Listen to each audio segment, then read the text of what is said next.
বিসমিল্লাহির রহমানির রহিম। আসসালামু আলাইকুম এভরিওয়ান। জুয়েল চ্যানেল পক্ষ থেকে আপনাদেরকে আবারও অভিনন্দন ও শুভেচ্ছা। আজ আপনার মাঝে একটি নতুন স্পেশালিস্ট ভিডিও নিয়ে আলোচনা করব। ভিডিওটি হলো পুরুষের সহবাসের টাইমিং বাড়ানোর শক্তিশালী ওষুধ। দেখেন এভরিওয়ান, এটি একটি ইম্পর্ট্যান্ট একটি ডিজিজ। আমাদের মানবদেহে বিভিন্ন কারণে আমাদের মাঝে দেখা যাচ্ছে যে এই জনশক্তি দুর্বলতা প্রকাশ করতে পারে।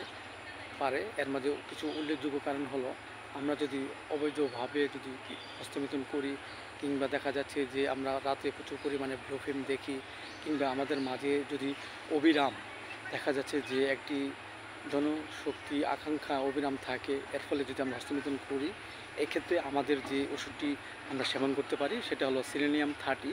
আমরা 2 ফোঁটা করে সকাল বিকাল 2 বার সেবন করতে পারি।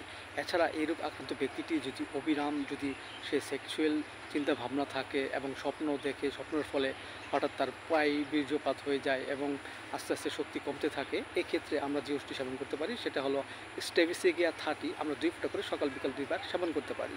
এছাড়া এইরূপ আক্রান্ত ব্যক্তিটির মাঝে যদি প্রচুর দেখা যাচ্ছে যে স্বপ্নদূষর প্রবণতা থাকে এবং সেক্সুয়াল আকাঙ্ক্ষা থাকে, এবং দেখা যাচ্ছে যে দৈহিক মিলনের ইচ্ছা প্রবল কিন্তু শক্তি খুব কম এবং লিঙ্গ আকারে ছোট দেখা যায়, এই ক্ষেত্রে আমরা যে ওষুধটি সেবন করতে পারি সেটা হলো অ্যাগনোস্কাস্ট মাদার।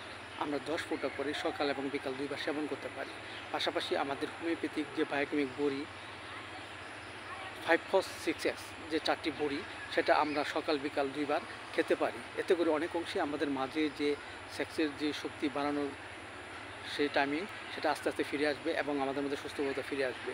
এবং পাশাপাশি আমরা পথ্য হিসেবে কিছু খাবার খেতে পারি, যেমন দেখা যাচ্ছে যে দুধ, ডিম, কিশমিশ, খেজুর ইত্যাদি খেতে পারি। এতে করে আমাদের মাঝে যে রোগটি দেখা দিয়েছে তা আস্তে আস্তে ভালো হয়ে যাবে এবং আমাদের মধ্যে সুস্থতা ফিরে আসবে।